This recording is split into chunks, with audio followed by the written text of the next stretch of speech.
Sorry, okay. It's not long enough. Okay. I'm here with the Iranian caravans that are a non-political group. Basically, we're just inviting NGOs, people from different ethnic and religions and political viewpoints here today, again in solidarity with the people of Iran for freedom and democracy. I stood here exactly 1 year ago for Ahmadinejads Wall of Shame rally. We held these protests so that we would protest his presence here at the UN and to advocate for human rights. This year, we do the same, except what's different is the numbers, the magnitude of people here. Just look around you. This is incredible. This is unprecedented. This is a historical event.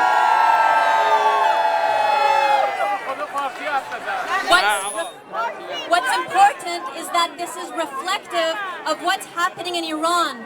The fact that people are ready. The people are ready for change. The people are no longer afraid. They're coming out in the millions and they believe in the cause and that they will continue until we see that change. They have that hope, and that's a fundamental thing that we have to have for any kind of change. We have seen the millions pouring onto the streets, and they're here for, sorry, I can hear you, it is disturbing. We've seen the rifts at the clerical level, at the political level, and again, that's giving hope to us all that the end is near. It's in sight. We are seeing this. We are all here to support Neda.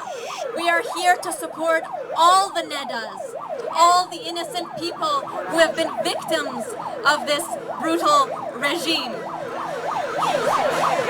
We are here to support the hundreds that have been killed, those that have been detained, those that have disappeared.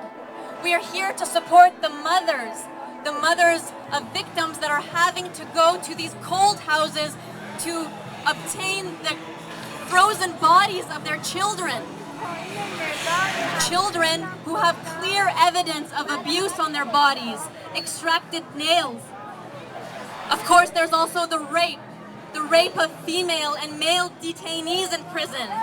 We are here to remember Taraneh Mousavi and Saeed Puraghai, who were both raped by Basijis and whose bodies had acid thrown on them in order to hide the evidence.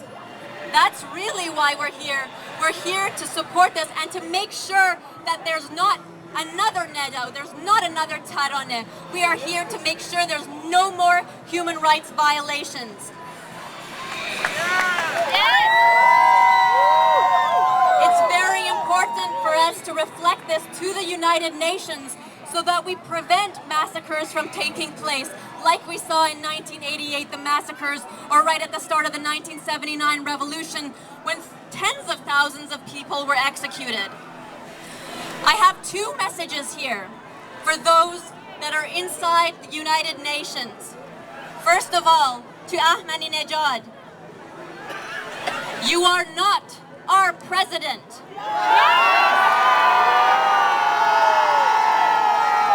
Ahmadinejad, resign now before the people of Iran force you out. Tell your puppeteer, Ali Khamenei, to pack his bags too.